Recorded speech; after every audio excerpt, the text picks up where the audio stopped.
Community members in Mukoshi's Chieftain's chiefdom have joined the program of beekeeping facilitated by the North Swaka Trust have appreciated the skill learned. This was during a training on how to harvest honey.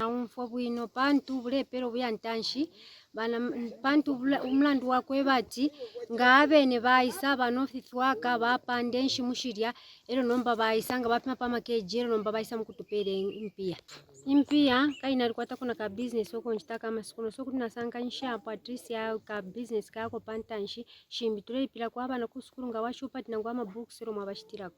Violet Bulaya has asked people to join groups involved in beekeeping. Kwena bana maya bashiri mu group bambyaba bana mande mkonko basho kwa bati join ni mu group muri ifintu ifisuma sana ifireisa efe bale afuishako ama ba North Swaka so join and pakwa bati butekeshi bwanshi minga mwateka na mwe bene mukakwate mpya ngeshi nesho na kwata inerero. Bevan Chisenga, supervisor from the North Swaka Trust, mentioned that at least 600 beehives, both in Chief Chitina and Chaibila Chiefdom, have been assembled.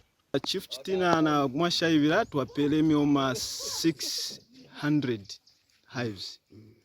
Na tupela 600 mioma. Then hapa edo tutampire ukusambirishiwa kuri umulume abakakansha bakutusambirisha ifya kufunywa ubuchi fya kupanda ubuchi.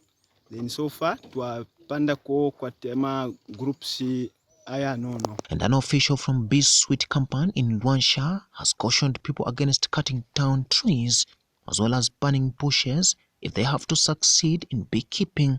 Ichaba important kubuchi no kusunga bwine mioma kusunge fimuti bwino no tukutematema nempango kocha taifuirere pia ifi kuti twasunga bwino enshimu nenshimu kutishire ikala bwino nenshiteitari nempia kuti panga and then nama farmers yesu bafire bale sunga bwino empanga noko bakonkomesha belatema. Joseph Siambi reporting for Kens News, Mukoshi District, Central Province.